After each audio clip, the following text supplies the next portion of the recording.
Have you ever felt it, that moment when you're standing in a place you paid to belong, yet you're treated like an intruder? No one says it out loud. They don't have to. It's in the sneer on their lips, the chill in their voice, and the way they lean over the counter as if doing you a favor by acknowledging you exist. Amara and Sila Lewis stood there amid the crowded airport, wearing crisp academy uniforms, holding first-class tickets their father bought for the most important trip of their lives. But with one glance, those tickets stopped being proof of their rightful place. They became an invisible indictment. These two don't belong here. Usually, it ends there. You stay silent, swallow the lump in your throat, and let them win. But what if that humiliation became fire? What if the very moment they wanted you to bow your head became the moment that made an entire system kneel? Because what happened next didn't just change the trip for these two girls. It shook an entire airline. They thought they were humiliating two powerless teenage girls, but in reality, they had just crossed the daughters of a man who could ground every flight with a single phone call. And when that call was made, it didn't just silence the airport. It exposed an ugly truth: who gets to belong, and who is forever seen as unworthy at 30,000 feet. Have you ever been dismissed just for being who you are? Like, share and subscribe to spread this story because your voice deserves to be heard. Now, let's go back to that morning, at check-in counter 14 of Atlanta Airport, where it all began. That morning, the airport hallway carried the familiar scent of goodbyes and reunions, burnt coffee from overworked machines, expensive perfume from hurried travelers, and, faintly, the cold metallic tang of luggage carts. The overhead announcements hummed in the background, blending with the rolling of hundreds of suitcases over polished tiles. In the middle of that crowd, two young girls walked like the world had already set a place for them. Amara and Sila Lewis, 17-year-old twins, wore immaculate academy uniforms. Every crease pressed sharp, their polished leather shoes catching the bright airport lights. In their hands, first-class tickets. Not vacation tickets for show, but proof of their father's trust. Proof of the independence of this first big trip college tours they'd dreamed about for years. "Feels like stepping into the adult world," Sila whispered, a mix of nerves and pride in her voice. Amara smirked, but her eyes scanned the check-in area like she was calculating every move. "We belong here. Don't let anyone make you think otherwise." They walked up to counter 14, where a middle-aged man clacked away at a keyboard with visible irritation. Curtis Dalton, his name tag read. He had just seen off a white family with a thin, perfunctory smile. But when his eyes landed on the girls, that smile vanished, replaced with open scrutiny. "Tickets and ID," he said, hand outstretched, voice dry. Amara handed them over calmly. "We're on flight 847 to New York." Curtis glanced at the first-class tickets, then at them, then back at the tickets. He tilted the tickets under the light as if checking for forgery.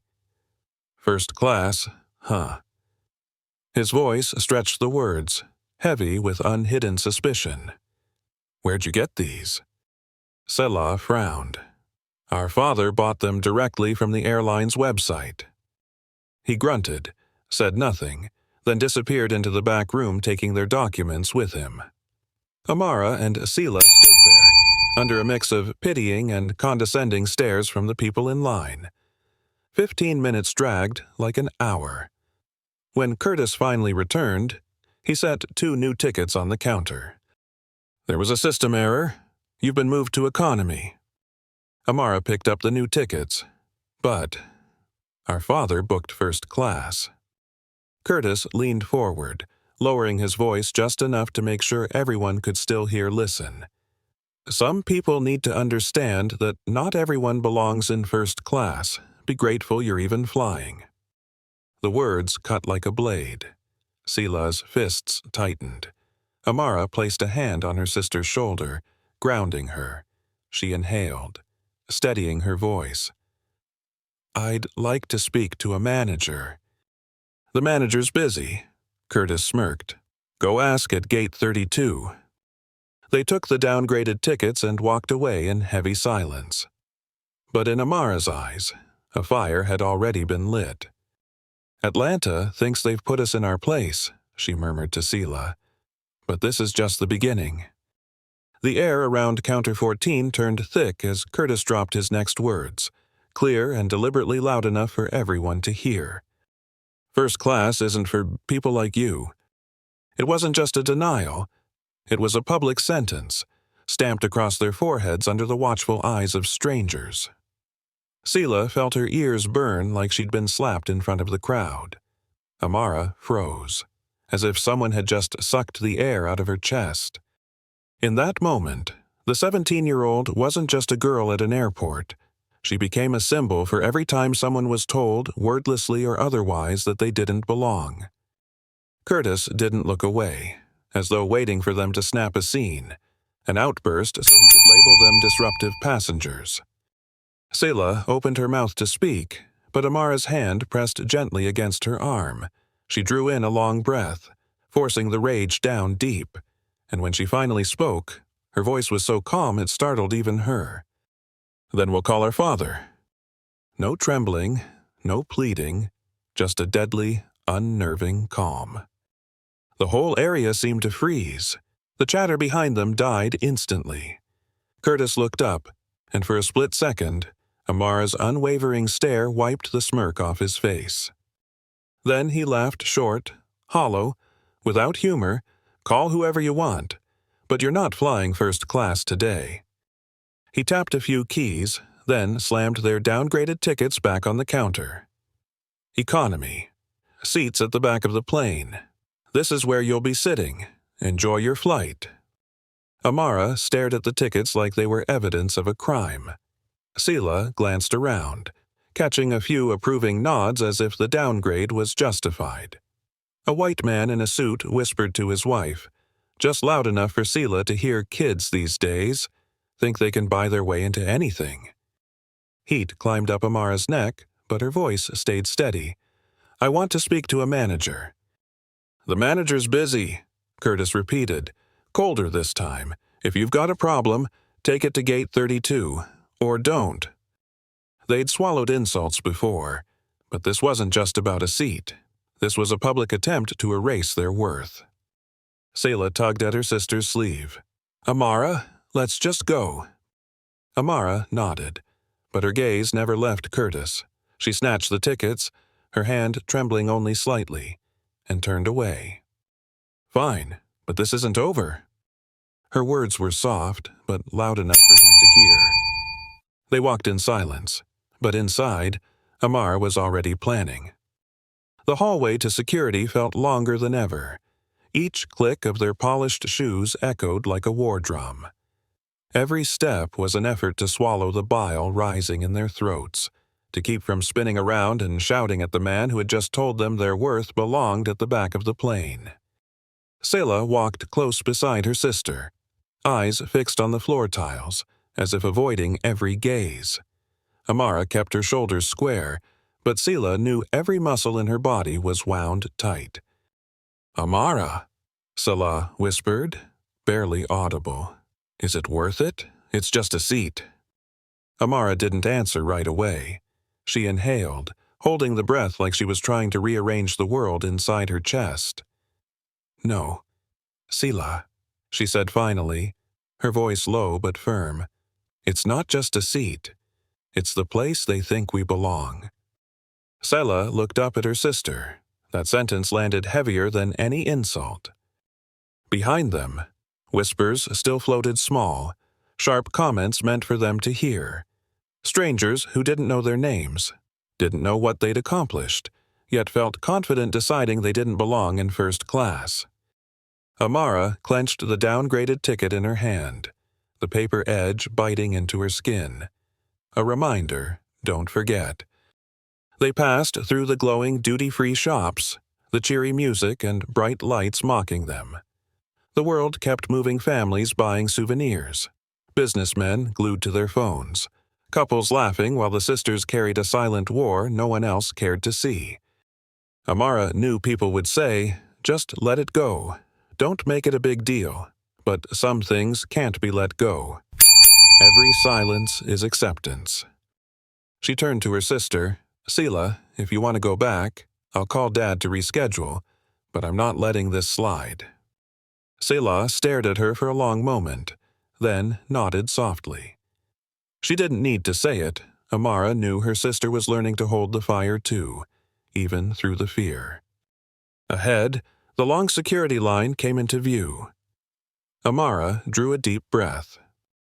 They think this is just one bad employee, a voice inside her whispered like a warning. But they don't know they're about to test an entire system. She gripped her suitcase handle and kept walking, never looking back. Their story was only beginning, and Amara knew what happened at that check-in counter was just the first step in a much bigger fight. The security checkpoint stretched out before them, gleaming like a massive mirror reflecting the exhaustion of thousands of travelers. The sound of rolling suitcase wheels blended with the monotonous beeps of scanners. Overhead, flight boards flickered with constant updates, a cold reminder that time waits for no one. Amara and Sela joined the line, silently taking everything in. The people ahead, mostly white families and sharply dressed business travelers, slipped through without a second glance. Shoes stayed on, bags went untouched, and the only exchanges were casual, perfunctory small talk. They moved like they had their own invisible lane reserved for those who belonged.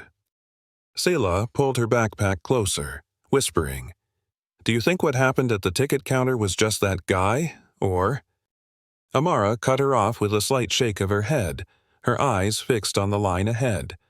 Don't jump to conclusions, just watch. And she didn't have to wait long. A black man a few places ahead was immediately pulled aside for a random check. An Asian woman, too. When it was Amara and Sela's turn, a blonde security officer with her hair pulled tight, a name tag reading Paula Grant, raised a hand to stop them. "Additional screening, this way." Her voice was cold, no polite smile, no attempt to make it sound routine. Amara and Sela exchanged a glance. They already knew random today meant people like them. Amara kept her tone even. "Is there an issue with our luggage?" Paula didn't answer right away. Her eyes swept over their academy uniforms, the downgraded tickets in Amara's hand. Then her lips curled ever so slightly. "Just procedure. We need to ensure everyone's safety." Or, "Just procedure."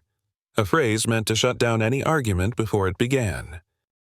They were led into a separate area, away from the main line. The plastic trays suddenly felt like props in a silent interrogation. Their belongings were dumped onto the table, turned over piece by piece. Amara's laptop, the one she'd prepped for her college interviews, was flipped open. The keyboard pressed like it might be hiding something dangerous. Sela bit her lip. "Is this really necessary?" Paula looked up, her eyes icy. "If you've got nothing to hide, there's no need to be nervous." Around them, other travelers quietly watched. Some turned away, pretending not to see. Others stared, captivated, like it was theater, but no one spoke up. Amara stood tall, meeting Paula's gaze with a calm she didn't even know she had. "We'll cooperate, but I want your name." Paula hesitated for half a second, then turned away. "It's on my badge. Now stand still." Security calls it random, Amara thought, but random today had a face, a color. She stayed still, but her eyes kept tracking everything. A white man in a plaid shirt breezed through the scanner without a question. A blonde woman holding a toddler was waved through with a smile, but the black man was still being held. The Asian woman's bags were being torn apart. Random clearly had a pattern. "Place all personal items on the tray. Coats, too," Paula ordered, not even looking at them. Sela obeyed, but when Paula upended her bag, spilling everything across the cold metal table, Sela's face flushed red. Makeup, allergy pills, even a small journal all laid bare for strangers to see. Paula picked up the bottle of pills, shaking it like evidence. "What's this?" "Allergy medicine," Salah replied, her voice steady. "The prescription label and doctor's name are right there."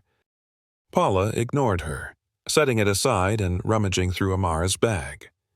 Her fingers tapped on Amara's laptop keys. Like any file could be a threat. Amara clenched her jaw. "That laptop has my study materials and my college interview essays. Please handle it carefully." Paula glanced at her and smirked. "Seems you're very protective of your files." It wasn't reassurance. It was a reminder here. Amara had no power to demand anything. Sela stood frozen, feeling the weight of every gaze strangers watching to see how that girl would react. In the back of the line, a white woman raised her phone discreetly to record. Her eyes burned with quiet indignation. But within seconds, another security officer approached, forcing her to delete the footage. "No filming in this area," he said coldly. She complied. Head down. Paula paused, looking Amara and Sela up and down. Her smirk sharpened into a thin, deliberate line. "Next time, maybe try dressing, less conspicuously. Hard to blame anyone for being suspicious when you look like this." It wasn't advice. It was a slap in the face. Her way of saying, "With your skin, your presence, your very existence, you're already a threat." Sela inhaled deeply, but said nothing. Amara's chest burned. She wanted to scream, to demand, "What does look like this even mean?" But she knew that would only give Paula the excuse she wanted to throw them out entirely. So she stared Paula down instead. Silent. Unbroken. The only defiance she was allowed.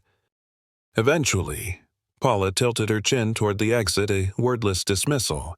No apology, no explanation, just cold indifference, like what had just happened was routine, reasonable, inevitable. Sela's hands trembled as she gathered her things. A pen had rolled to the edge of the table. Her allergy bottle had fallen to the floor. She picked them up mechanically, shoving everything back into her bag, trying to hide how violated she felt. Amara folded her laptop, checking for scratches. Her hands quivered, but her eyes stayed dry. She refused to give them the satisfaction of seeing her break. "Let's go," Amara murmured.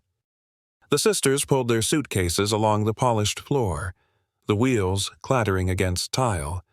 They didn't speak, but the silence between them felt crushing, each step weighed down by an invisible stone. Sela sucked in a breath, holding it like if she let it out, it might come out as a sob. This wasn't security, Amara thought. Her inner voice sharp as a blade. It was theater, and we were cast as the suspects.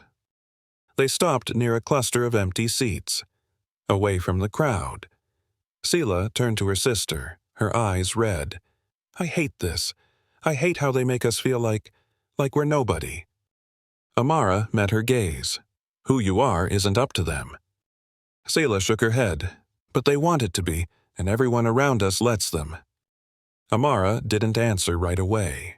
She watched the endless stream of travelers' faces that didn't care, people who looked away when injustice stood right in front of them. Those who thought, "It's not my problem." That apathy was the fuel keeping this machine alive. She gripped the downgraded ticket, her fingers whitening against the paper edge. The humiliation inside her was no longer a burn. It was a steady, quiet fire. "Sela," she said finally, her voice low and steady. "They can drag us out of first class. They can tear our bags apart in front of the whole world, but they don't get to define us. Not today, not ever." Sela gave a small nod. It wasn't full agreement. It was the beginning of learning how to stand tall in a world that wants you on your knees. In the distance, the board flashed their flight to New York, Gate 32. Amara rose, pulling her suitcase. "Come on. Time for our next stage." And they walked, carrying with them a silent vow this would not be buried. They found their way to Skyway Cafe as if it were a refuge, a pit stop to catch their breath. After more than an hour of being dragged through procedures that felt more like humiliation than protocol, Amara and Sela wanted only 3 things: a quiet table, a simple meal, and a moment to feel like human beings like every other passenger in that airport. The cafe wasn't crowded. The warm smell of sizzling butter and freshly brewed coffee lingered in the air, blending with the soft clink of silverware on porcelain, a comforting illusion of normalcy and safety. Sela clutched her stomach, whispering, "If I don't eat something soon, I'm going to pass out." Amara nodded. "We'll eat, then head to the gate. That's it." They approached the hostess stand, where a young blonde woman in a crisp uniform scrolled on her phone. Her name tag read Paige Harlow. She glanced up at them, flashing a smile that flickered on like a light switch and just as quickly switched off. How many Paige's voice was flat, void of warmth. "2," Amara replied. Paige gave them a quick once-over before looking down at her tablet. "It'll be about a 45-minute wait." Amara looked over her shoulder.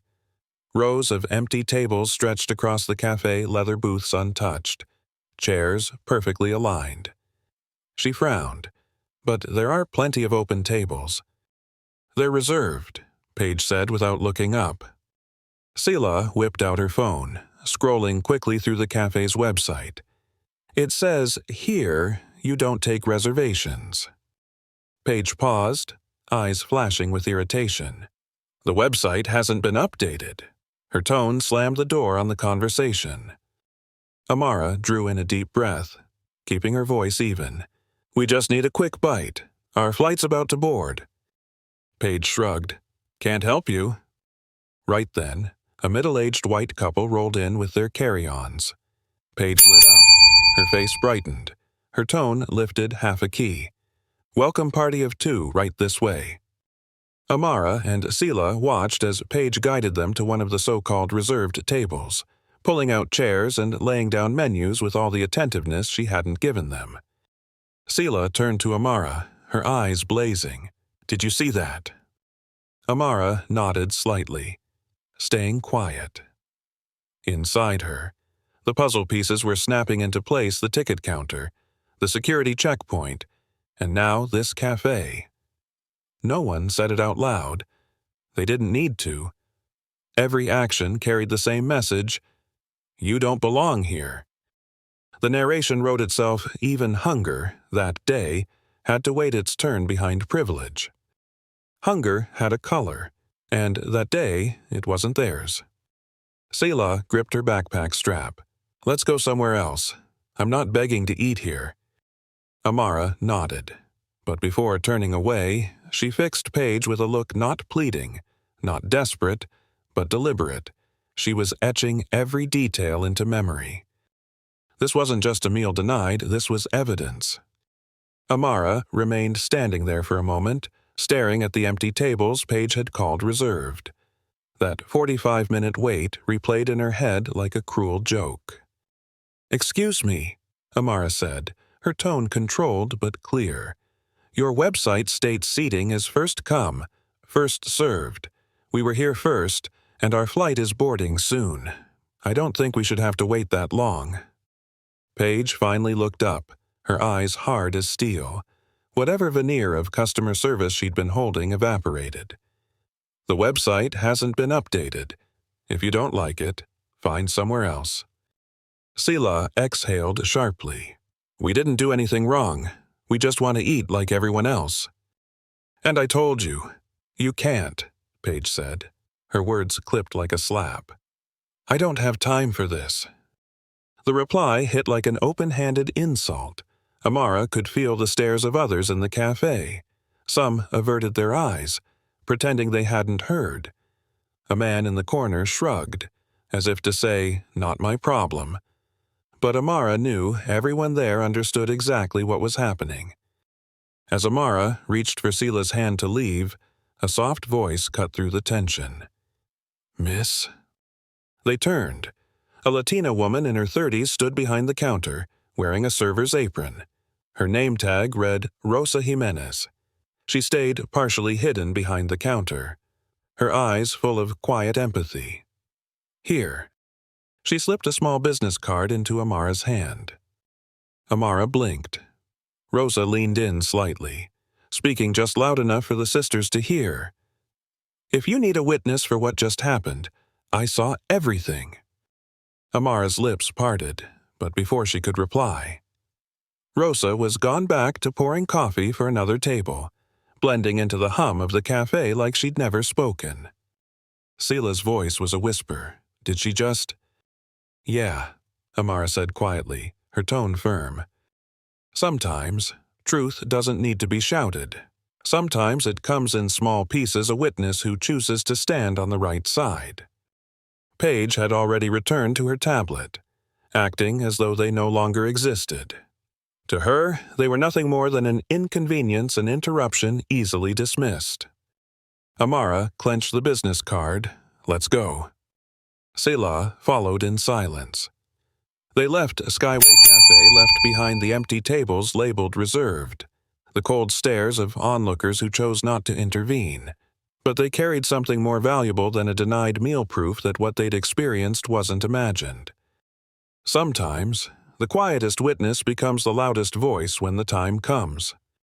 Amara slipped Rosa's card into her pocket, feeling its weight like an unspoken promise. "I saw. I know this was wrong." It didn't erase the humiliation, but it told her at least one person refused to look away. "Maybe," Amara said softly, more to herself than to Sela. "Not everyone here is like them." Sela glanced at her. "Who?" "The server," Amara replied, squeezing the card. "She chose to stand with us, even if just for a moment." Sela didn't answer immediately, but her eyes softened. One small gesture was enough to pull her back from the pit of isolation. Sometimes, hope comes in the smallest gestures. A card slipped into your hand, a quiet "I saw." The thought landed gently, but spread like a ripple. Hope doesn't always come with grand battles or loud declarations. Sometimes it arrives in small acts, a shared glance, a business card pressed discreetly into your palm, a stranger brave enough to witness. Amara knew they wouldn't be eating there, but she also knew something else: they weren't completely alone. And if someone was willing to see, maybe someone would be willing to speak. She slowed her pace so Sela could keep up, her voice low. "We'll remember this, not just what happened, but who chose to stand on the right side." Sela nodded, for the first time that morning, her shoulders a little lighter. They stopped at a small kiosk, grabbing a couple of protein bars and bottles of water. Not a real meal, but enough to keep them going. In a quiet corner, they checked the time. Their flight to New York Gate 32 would begin boarding in less than an hour. Amara pulled up the email confirmation, her eyes fixed on their original seats 2A and 2B, first class. The downgraded tickets in her bag were no longer just paper, they were evidence. And she knew, though she didn't yet know how, that she wasn't letting this slide. Sela brushed her arm gently. "Are we telling Dad?" Amara nodded, but not yet. "First, we get to that gate, we walk tall, and we make sure they see we're still here." The sisters gathered their things, heading toward Gate 32. Ahead of them, the journey stretched long. But this walk wasn't just toward New York. It was toward a fight neither of them could fully imagine yet. Gate 29 glowed under the harsh white lights, its digital screen flashing a cold, indifferent message: "Now boarding. Priority." The PA system droned on, calling passengers group by group. Men in sharp suits rolled their carry-ons toward the jet bridge, faces calm, as if boarding first was their birthright. Amara and Sela stood back, their hands gripping the downgraded tickets, 24E and 24F, numbers printed on thin paper, but heavy with meaning. "This is where you belong." Sela's eyes flicked toward first class, where the early passengers were already seated in wide leather chairs. She didn't need to say anything. Amara felt it too. Nothing about this was fair. The voiceover in Amara's head was merciless, as cold as the recycled air. At the gate, travel stops being personal. It becomes Judgment Day. The line inched forward. A family with small children was waved through, then a cluster of business travelers. The gate agent glanced at their tickets, barely looking up, and waved them along. Everything moved seamlessly until it was Amara and Sela's turn. The gate agent, a tall, thin white man named Peter Langston, according to his badge, looked up at them. He took their tickets, but instead of the quick scan he'd given everyone else, he paused. His eyes locked on the paper like he'd just uncovered something suspicious. "Hold on a moment," he said, his voice unnecessarily loud. Sela stiffened. "Is there a problem?" Peter didn't answer. He held their tickets up to the light, turning them over. "I need to verify these. It looks like—" He stopped, letting the silence stretch before finishing with deliberate weight. "It looks like they may have been altered." The words detonated like a small explosion. Heads turned. Amara felt the burn of strangers' stares, heard the low ripple of murmurs spreading through the boarding area like oil on water. "Altered," Amara repeated, her voice dropping low. "Are you saying we forged our tickets?" Peter didn't respond directly. "We need to ensure the safety of the flight." Sela sucked in a breath, her voice shaking. "These are the tickets the airline gave us after we were reassigned. We didn't do anything." Peter raised a hand, silencing her like an unruly child. "Step aside. We'll need to verify these further." Every eye in the gate area was on them. Some passengers shuffled away, as if standing too close might taint them. Amara swallowed the bile in her throat. This wasn't ticket verification. This was a public trial, and she and Sela were the defendants. Amara gripped Sela's hand. "Stand tall. Say nothing." In front of them, the jet bridge yawned open, ushering passengers onto the plane. But to Amara and Sela, it felt more like the witness stand where the verdict was written long before they arrived. Peter still held their tickets, turning them over as if examining counterfeit bills. He didn't lower his voice. He wanted everyone to hear. "We've got an issue here," he announced, his words booming across the boarding area. "These two are passengers of concern." Passengers of concern. The phrase hit like a gavel. Sela felt the weight in her chest, pressing her down. Amara saw phones go up, strangers recording their humiliation. They weren't passengers anymore. They were a spectacle, a problem to be dissected in whispers and shaky TikTok clips. Peter radioed for backup, his tone grave, as if handling a real threat. "Need assistance at Gate 29. 2 passengers require additional evaluation." Amara squeezed Sela's hand. "Don't say a word." Sela nodded, blinking back tears. But the whispers around them sliced through the air like blades. They must have done something. Probably fake tickets. They do look suspicious. Nobody knew the truth, but everyone was ready to convict. Moments later, 2 security officers arrived dressed in black, faces stone cold. "What's going on?" one asked. Peter held out the tickets. "Possible tampering. I suspect these were altered." Amara took a deep breath, steadying her voice. "These were printed by your airline. We haven't done anything wrong." One of the officers glanced at her, offering no sympathy. "Ladies, you'll need to come with us." Sela instinctively stepped back, but Amara didn't move. She knew if they walked away now, the story would only get worse. "We're not going anywhere," she said firmly, "until a manager comes out here and speaks to us directly." The murmurs swelled. Phones kept recording. Some people whispered, some smirked, but no one stepped forward to defend them. And then someone emerged from behind the counter. A black woman in a sharp blazer, hair pulled into a sleek bun. Her name tag read Simone Blake, supervisor. Amara and Sela exhaled in unison. Finally.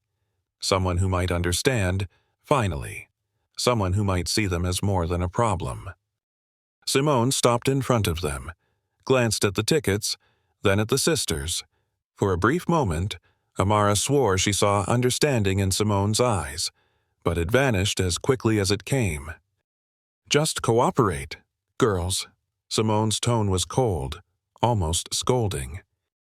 The words landed like a blade. Sela's eyes widened in disbelief. Amara froze. The one person who should have been their ally, the one person who should have understood, had turned her back. They thought they'd found an ally, but here, everyone, even those who looked like them, stood with the system.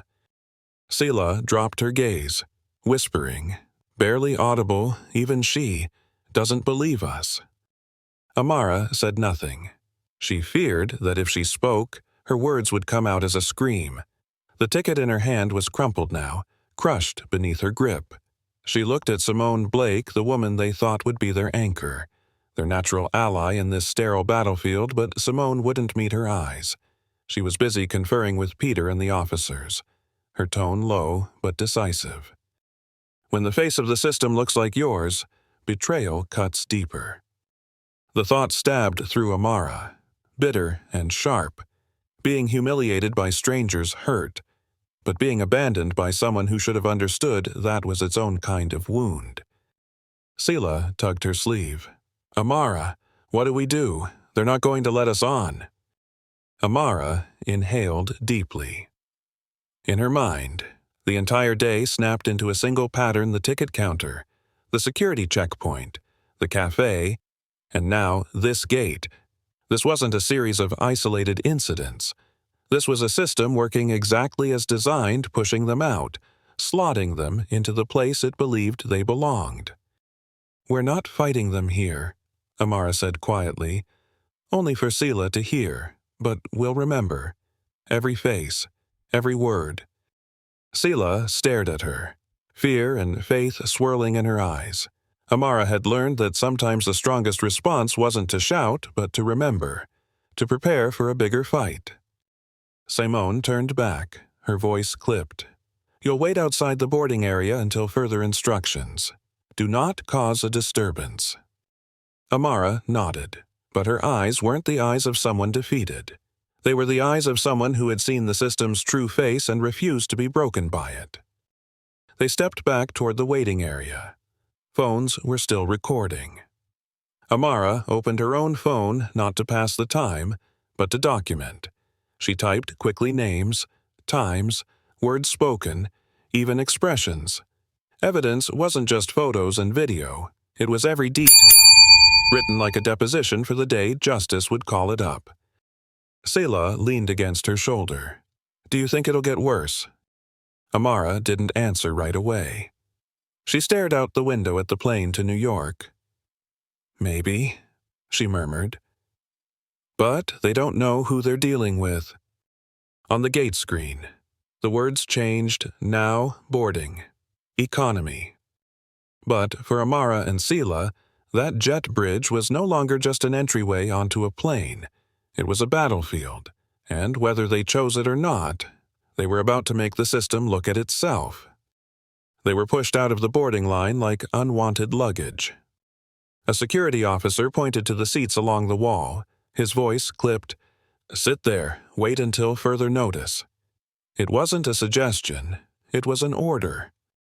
Sela dropped into a chair and quickly covered her face with her hands. She didn't want anyone to see her cry, but the tears still slipped through her fingers, all day. Amara had watched her sister try to be strong, but who could keep that up when every single step turned into a public trial? Amara stayed standing, gripping her phone so tightly her knuckles whitened. The screen reflected her face hard but strained. In that moment, she wasn't just a 17-year-old humiliated at an airport. She was the only thing standing between her sister and a world that had already decided they didn't belong. Sometimes power doesn't shout. It speaks in a quiet call you'll never forget. The thought echoed in her head like a warning. Real power didn't always announce itself. Sometimes It was a calm voice on the other end of a phone line, a voice that could change everything. Amara sat beside Selah, placing a hand on her shoulder. "Do you trust me?" Selah nodded, eyes red. "I do." "Then trust that I'm about to do what's right." Amara scrolled through her contacts. Dad. The name sat there like an uncashed insurance policy. They'd promised not to bother him unless it was truly urgent, but if being downgraded, searched, and humiliated in front of a crowd wasn't urgent, what was? Her finger hovered, then tapped. The ringing seemed to stretch for an eternity. Selah clutched her hand. What if he's busy? Then he'll still know where his daughters are. Amara cut in, her gaze fixed on the screen. Finally. The line clicked. Amara. The deep, familiar voice carried more weight than an army. Just that one word, and Amara felt every wall she'd built up come crashing down. "Dad." She choked. "They're holding us at the gate. They said our tickets were irregular. They humiliated us in front of everyone." There was silence on the other end. Not hesitation focus. Then, calmly, but with an edge that could cut steel, put the gate agent on the phone. Amara lifted her gaze to Peter Langston, still chatting with Simone Blake. "He wants to speak to the person in charge." Peter frowned. "Who?" Amara didn't blink. "My father. And when he speaks, you'll listen." Selah's tearful eyes flickered with something new hope. This wasn't over, not when their ace was on the line. Amara held the phone out to Peter, her hand still trembling, though her eyes didn't waver. Peter took it, eyebrows drawn tight. He didn't get a word out before a voice came through the speaker, deep, calm, and commanding enough to still the entire boarding area. "This is Victor Lewis, father of the 2 young women standing in front of you." A short pause. Then his tone sharpened like a blade. "And I am also the CEO of this airline. You will not lay another finger on my daughters." The bustling gate fell silent. Phones lowered, mouths dropped. Selah felt her whole body go weightless. Peter froze, as if someone had stolen his breath. Simone lost her measured composure, whipping her head toward Amara and Selah with an entirely different expression. The security officers instinctively stepped back, recognizing a level of authority they dared not challenge. Victor's voice carried on measured, but deadly clear. "You will hand this phone to the highest-ranking manager on site. If you do not, you will not have a job by the end of this day." Peter stammered, then said nothing. He handed the phone to Simone like he was surrendering a weapon. "Mr. Lewis," Simone began, but Victor cut her off. "No, Ms. Blake, I don't need explanations. I need action. Put my daughters back in the first-class seats I paid for, immediately." Whispers surged through the crowd. "The CEO, the CEO." Someone pulled out their phone to tweet CEO of the airline on the phone defending his daughters at the gate. Unreal. Victor continued, his voice now like a hammer against the walls of the system. "Within the next 10 minutes, every single one of my airline's flights at this airport will halt until I am satisfied that my employees know how to treat passengers." Selah turned to Amara, almost disbelieving. Did he just say? Amara kept her eyes on Peter. He just stopped an airport. As if on cue, the overhead PA blared, "Attention, all Atlantic Premier flights are temporarily delayed until further notice." The terminal erupted in murmurs, passengers confused, employees scrambling. But at the eye of the storm, Amara and Selah stood steady for the first time all day. They had real ground beneath them. Power didn't always roar.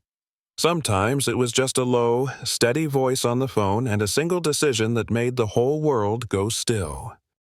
Amara lifted the phone back to her ear, but Victor had already hung up, leaving only silence heavier than any threat. Peter stood frozen, tickets still in hand, too afraid to return them or keep them. Simone motioned for the security officers to step down. They obeyed wordlessly. knowing one wrong move could cost them more than just this moment. Sila wiped her tears. Amara put a hand on her shoulder. Now they'll listen. Sila's voice trembled. Did you see them? They were actually scared. Amara didn't answer right away. She scanned the room at the faces now avoiding their gaze. People who had judged them minutes ago suddenly buried themselves in phones or stared at the floor, as if pretending they hadn't been part of this spectacle. In one call, the powerless became the reckoning. The thought rang louder than the PA's repeated delay announcements. Peter cleared his throat, his authority gone. We'll reassign your seats. There may be other accommodations.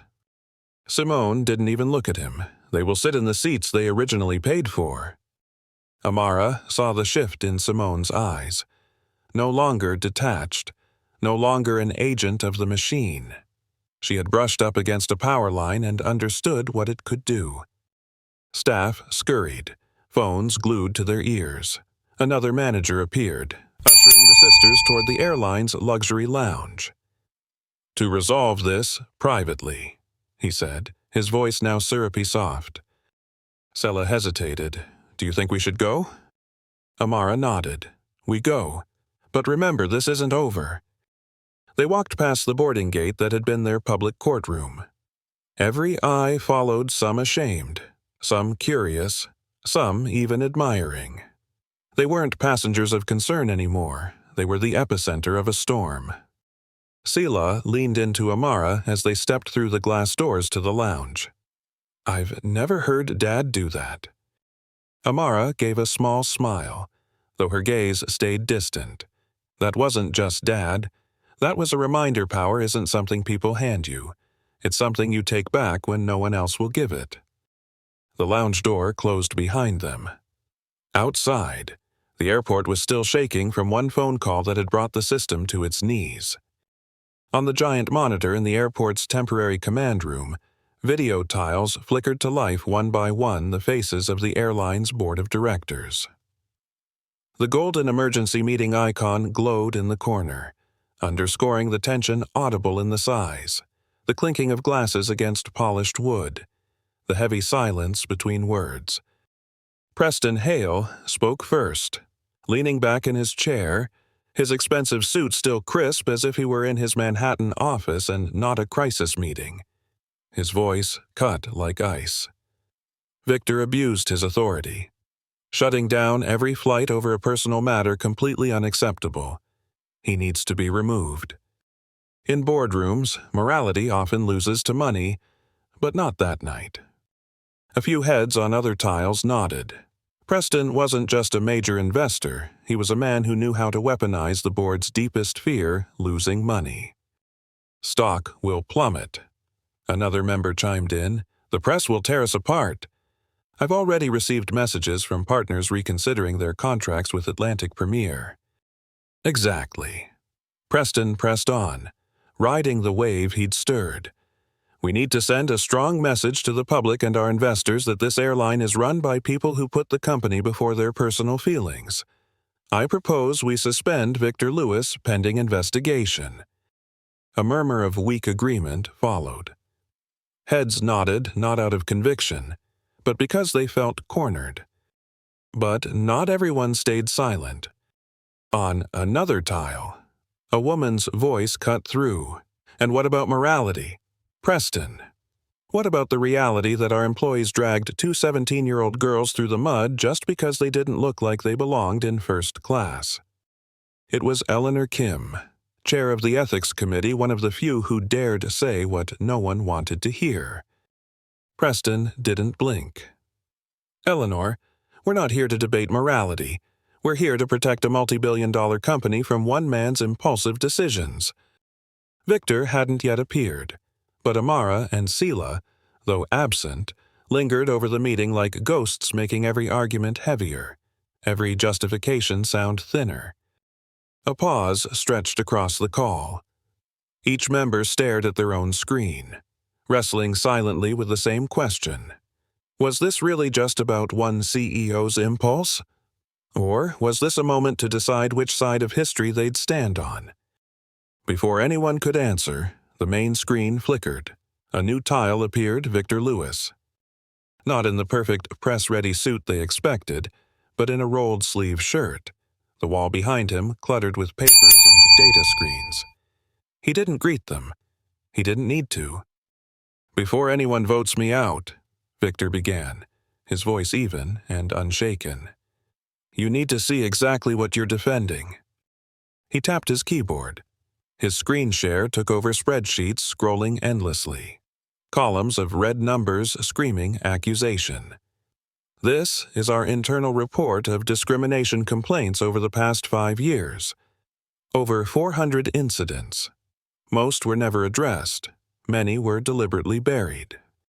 He paused, his gaze sweeping across every face on the call. These aren't numbers. They're people. Passengers pulled out of line because of their skin. Employees silenced for telling the truth. 2 17-year-old girls my daughters treated like criminals for daring to step into first class. A few board members looked down, others leaned back, avoiding the data like it might scald them. Victor kept going. Another click. An email appeared. Sender, Preston Hale. Subject, control this narrative before it spreads.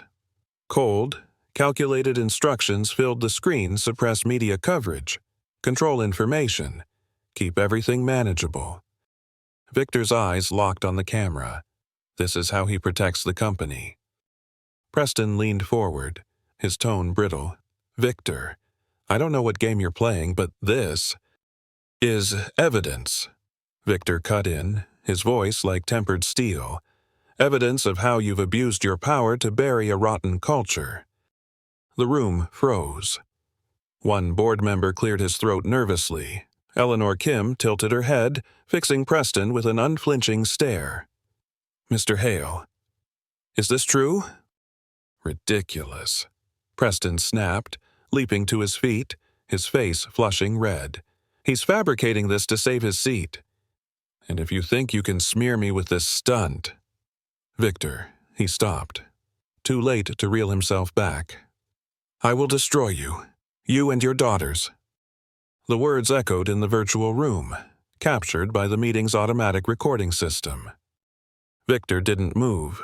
He just looked into the camera, his voice dropping to a blade-like calm. "Thank you.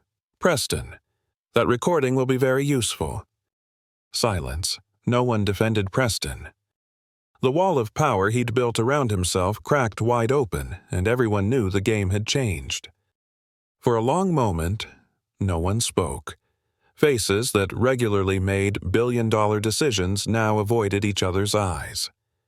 Preston Hale stood rigid, chest heaving with impotent rage, his grip on power slipping like sand through his fingers. Victor stayed still, fingers laced together, looking not triumphant but resolute, like a man who had simply delivered a truth too heavy to ignore. Eleanor broke the silence. "We cannot deny what we've just seen and heard. This is no longer about an impulsive decision. It's about a toxic culture and the complicity of those who allowed it to persist." A board member who'd been nodding along with Preston earlier slowly removed his glasses. "I cannot, in good conscience, vote to remove Victor after this. Preston, you've crossed a line." Preston scanned for allies. None met his gaze. Victor leaned forward, his voice steady but carrying the weight of a hammer. "I'll be plain. If this board wants to protect the company's image, we start with the truth. I'm initiating an independent investigation into every buried complaint. The results will be public to our shareholders and to our customers. And if you choose silence, if you choose complicity, I won't stay quiet. This recording, these documents, they'll go to the press and the regulators." It wasn't a threat dressed in corporate diplomacy. It was a simple fact. Choose truth or complicity. Eleanor nodded. "I support the investigation." Another voice, "As do I. We can't continue as we have." One by one, the nods multiplied, and when Preston tried to speak, no one listened. He sank back into his chair, face pale, his once untouchable power bleeding out in real time. Victor reclined slightly, not with smugness, but with the calm of someone who'd won a necessary war. "Thank you. We have work to do. But today, we begin." When the truth burns hot enough, even polished lies melt. The boardroom's gleaming lies had dissolved in the heat of truth, and in their ashes. A new chance flickered, a chance to rebuild an airline that didn't just fly, but could finally face the mirror and take responsibility. The battle wasn't over, but Victor had proved one thing sometimes: to keep the highest seat in the room, you have to be willing to burn down the lies holding it up. By the next morning, the media sky had changed color. Grainy photos and shaky clips taken on phones at Gate 29 flooded every platform. Peter Langston inspecting 2 boarding passes like counterfeit bills. Simone Blake coolly telling Amara and Sela to just cooperate. And the moment Peter froze when Victor's voice thundered through the speakerphone, the hashtag flying. While Black climbed to the top of the national trending list within hours. Thousands shared their own experiences being pulled out of priority lines, denied service, quietly humiliated on flights they paid for like everyone else. Amara and Sela's story had ignited a wildfire the airline couldn't contain. They wanted silence. They got a megaphone. The narration cut like a hammer through the years-old wall of enforced quiet. They wanted these girls to stay silent, endure, and disappear like countless passengers before them. Instead, Amara and Sela had become the loudspeaker for buried stories. One video in particular spread like wildfire: Rosa Jimenez, a server at Skyway Cafe, recounting in detail how Paige Harlow refused to seat the sisters while catering to later arriving white customers. Rosa's voice trembled but stayed firm. "I couldn't stand there and pretend I didn't see. I saw, and someone had to say it." Amara and Sela watched the clip from the plush airline lounge where the company had relocated them. Sela whispered, "She actually did it." She spoke up. Amara nodded, eyes fixed on the screen. One person brave enough to speak can bring the whole wall down. Meanwhile, news channels rolled out breaking banners: CEO Victor Lewis. Grounds all Atlantic Premier flights at Atlanta Airport. Amid discrimination allegations. Commentators debated the unprecedented move: a CEO willing to lose millions of dollars in a matter of hours to defend the rights of 2 passengers. 2 girls the world had previously decided didn't belong in first class. Victor's phone rang non-stop. Shareholders demanded answers, reporters demanded interviews.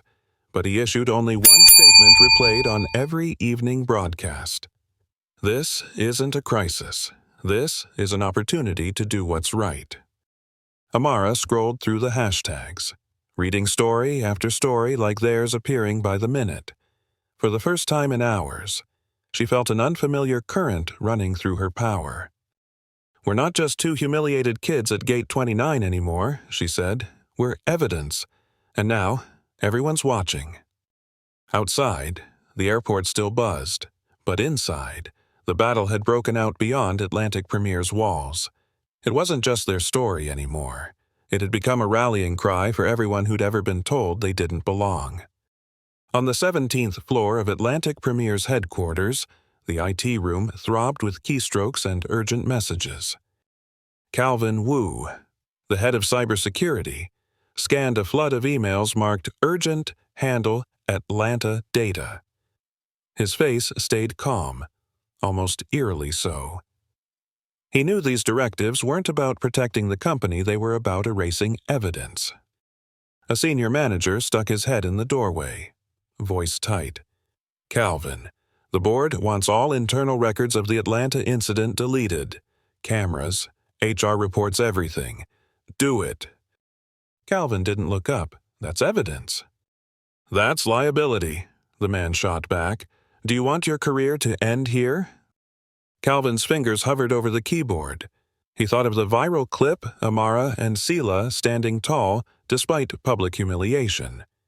He heard Rosa's trembling, But brave words, someone had to say it.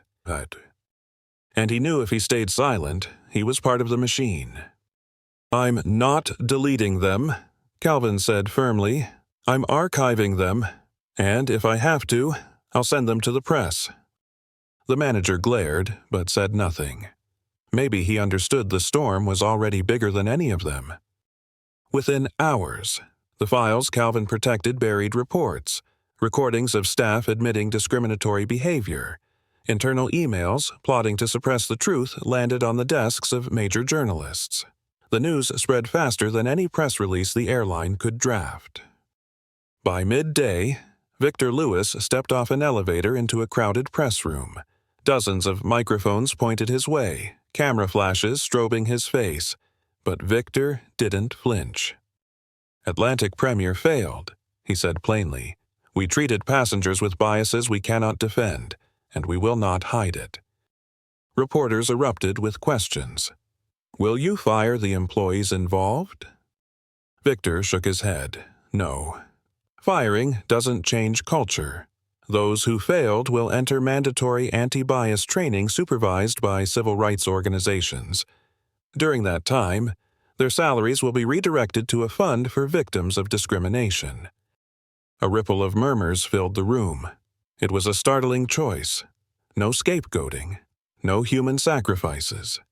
Instead, Victor was forcing the guilty to stand in the light, to learn, and to atone the hardest way by facing themselves. "We are not just handling an incident," Victor continued. "We are rebuilding this airline to set a new standard, not for us alone, but for the entire industry." Those words echoed across every evening broadcast. And for the first time since the storm began, people weren't just talking about scandal. They were talking about a blueprint. Amara read the headlines, whispered to Sela, "This isn't our story anymore. This is a revolution." 2 days after the press conference, Atlanta Airport moved at its usual pace, but inside Atlantic Premier, nothing was the same. News channels replayed Victor's declaration of cultural reform. Online, debates raged. Some demanded mass firings. Throw out everyone who humiliated those girls. Others offered a deeper view: culture doesn't change by firing a few people. It starts with education. In the lounge, Amara and Sela watched a new viral clip Victor himself visiting the first training session, where Peter Langston, Paige Harlow, and Simone Blake sat in the front row. No uniforms, no authority, just people forced to confront their own actions. Sela was quiet for a long moment. "Do you think they regret it?" Amara paused, then answered, "Maybe not yet, but that matters less than the fact they have to learn." Sela frowned. "You're not angry. They turned us into a spectacle in front of the whole airport."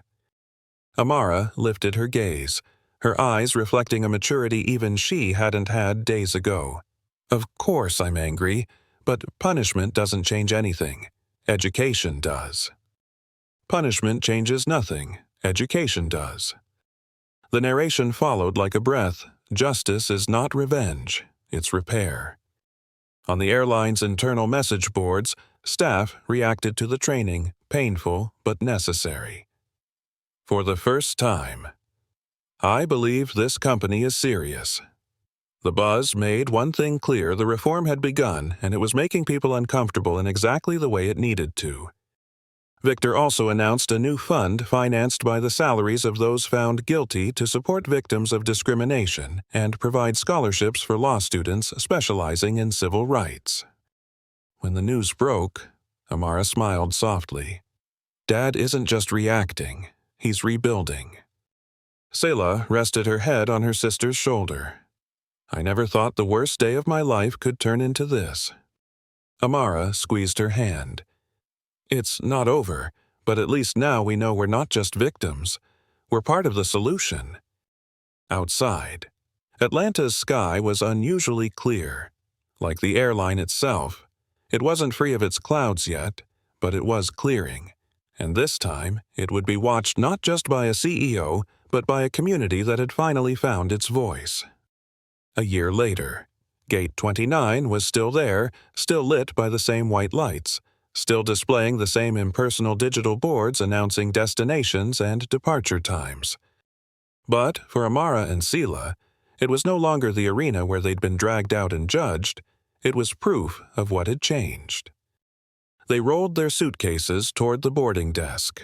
This time, their prep school uniforms were gone, replaced with college sweatshirts. Amara in a Columbia hoodie, Sela in a purple V-neck from NYU. They weren't the trembling 17-year-olds clutching their tickets like talismans anymore. They were students, young women who had stood in the storm and lived to tell the story. The agent at the counter was a young South Asian woman. Her name tag read Priya Sharma.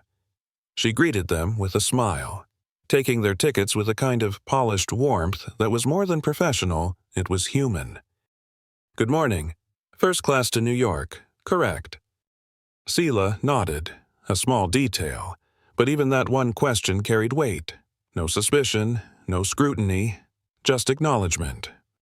Priya scanned the tickets, handed them back with a pleasant grin. "Enjoy your flight. Boarding starts in about 10 minutes, but you can board whenever you're ready." Sela turned to Amara, her eyes wide with quiet wonder.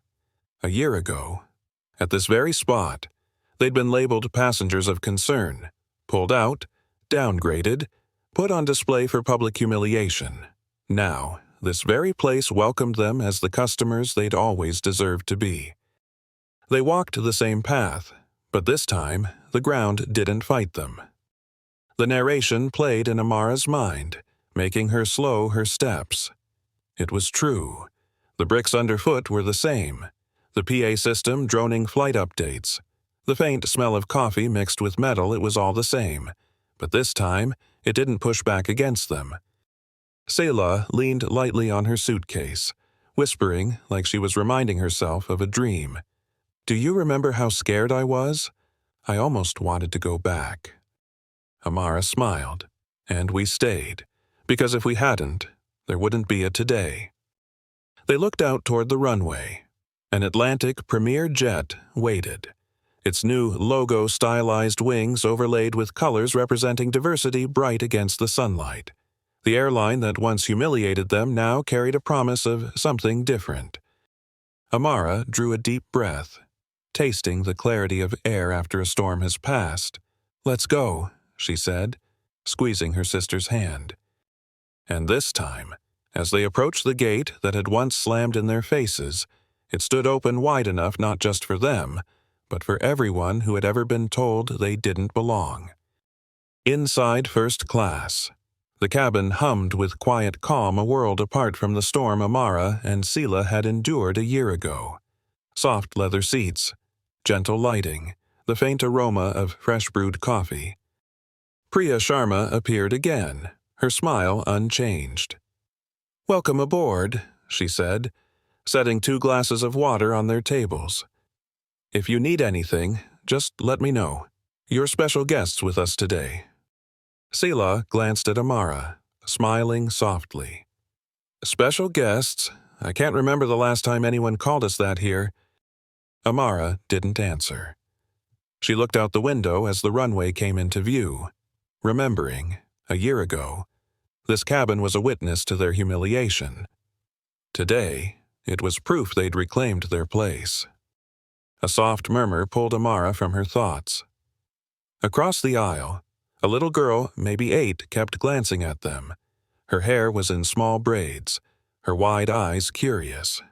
When Amara met her gaze, the girl flinched, then whispered shyly, "Are you the sisters who changed airplanes?" Sela blinked. Did she just... Amara smiled, unbuckled her seatbelt, and crouched to the girl's level. "I'm Amara. This is Sela. What's your name?" "Zoe." "Zoe," Amara repeated, as if sealing the name into the air. "You and I have something in common. We both belong here." Zoe's eyes went even wider. "But my mom said, because of you, they treat us better now." Amara shook her head gently. "All we did was remind them that everyone deserves respect, not just us. You too. Do you understand?" Zoe nodded, her little face glowing. Selah watched, her chest tightening. Amara wasn't speaking to a fan. She was handing a torch to someone who would one day carry it. Zoe's mother smiled from the seat beside her, eyes shimmering with gratitude. It was a look Amara knew all too well, the look of someone who had learned to swallow indignities in silence, now seeing a door swing open. Amara gave Zoe's hand a gentle squeeze before returning to her seat. Remember this, Zoe, if anyone ever makes you feel like you don't belong, you can stand tall and say I do. Zoe nodded fiercely. Amara sat back. Selah leaned against her shoulder. They sat in silence for a long while. No words needed. They both knew everything they endured wasn't just to fix one wrong, it was to make sure kids like Zoe would never have to live it. The engines hummed, and the plane rolled onto the runway. Amara stared out the window, watching the lights blur past like streaks of memory. She thought of herself a year ago, sitting on a similar plane, heavy with shame. Today, she sat in the same airline's cabin, passing through the same Gate 29, but it felt entirely different, not a special favor. But the simple acknowledgement that she and her sister belonged here as much as anyone else. Selah tightened her seatbelt, leaning back. I didn't think I'd ever sit here without feeling scared. Amara tilted toward her, smiling softly. That's because we're not walking this alone anymore. They weren't just carrying their own story. They carried Rosa, who dared to say, I saw. They carried Calvin, who refused to delete the truth. They carried the strangers posting #FlyingWhileBlack to share their pain. They weren't alone. Zoe peeked back from her seat, flashing a shy but weighty smile. Thank you, she whispered. Her mother nodded at them a silent thank you on behalf of countless others who'd never had the chance to say it. Amara took Selah's hand, and for the first time in months, her chest felt light. Selah, do you know what we went through wasn't just about fixing mistakes. It was about making sure kids like Zoe never have to live through what we did. Selah stayed quiet for a moment, then answered, her voice steady and making sure we never forget how far we've come. The plane lifted, banking into the sky. Atlanta shrank below, but, for Amara, it would never just be an airport again. It was the place where they'd been tested, where they stood firm, and where a system had been forced to change. Dignity is not a privilege, it's a right, and this time, the gate stayed open. The narration rang like a declaration. Dignity wasn't a gift someone handed out, it was a right, and today, that right hadn't been slammed in their faces. Amara leaned back, closing her eyes, letting the steady engine hum lull her into a new kind of peace. Not the peace of forgetting, but the peace of people who had fought and won back what was right. Selah whispered, as if to herself, that gate will never close again. Amara nodded, not just for us, for everyone. Outside, the sky stretched wide, no longer a battlefield. Today, it was a promise that when those once told they don't belong stand up and claim their place, the gate will always remain open. If this story touched your heart, make sure to like, share, and subscribe. Every click helps us bring more powerful stories of empathy, justice, and silent strength to life. Your support is what fuels this journey. Let's keep standing together and rising higher, one story at a time. Stay safe and inspired.